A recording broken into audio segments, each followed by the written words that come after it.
අපි වෙත දයාවන්තයා වූද සර්ව බලධාරී අල්ලාහ්ගේ නාමයෙන් ආරම්භ කරමි. මා දයාබර වැඩිහිටියන්ටද අනිකුත් සියලුම දෙනාටද මාගේ හෘදයාංග සලාම්.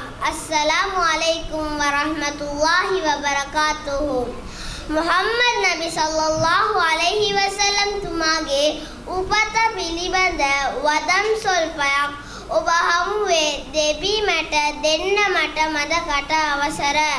මුළු අරාබී කරයම අඳුරේ ගිලී තිබූ යුගයක අල්ලාහ් තාලා විසින් අවසන් නබිවරයෙකු මෙලොවට එවනු ලැබුවා.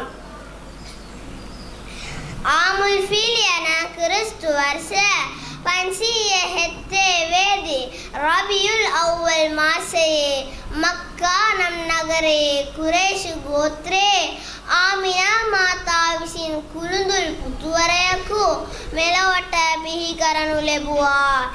එම පුතු මෙලොව බිහි වූ අපගේ අවසන් නබිවරයා වන මුහම්මද් නබි සල්ලල්ලාහු අලයිහි වසල්ලම් තුමායි. එතුමාගේ පියා අබ්දුල්ලාහ් වන අතර මව ආමිනා නම් වූවා. මුහම්මද් නබි සල්ලල්ලාහු අලයිහි වසල්ලම් තුමාගේ ඉපදීමට පෙරම එතුමාගේ පියා මෙලොවින් සමුගෙන සිටියා. මුහම්මද් නබි සල්ලල්ලාහු අලයිහි වසල්ලම් තුමාගේ උපත මුළු මිනිස් ගෝත්‍රයටම ලැබුණු අතිමහා දායාදයකි.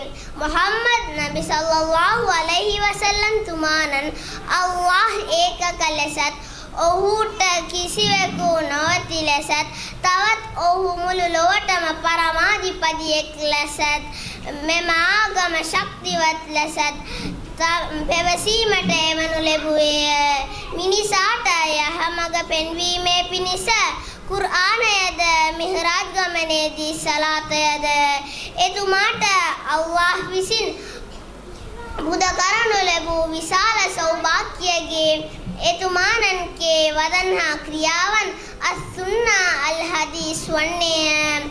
මුහම්මද් නබි මෙසේ මිනිසා දුන්මාර්ගයෙන් මග යැවීමට බිහි කරනු ලැබුවා. වස්සලාම්.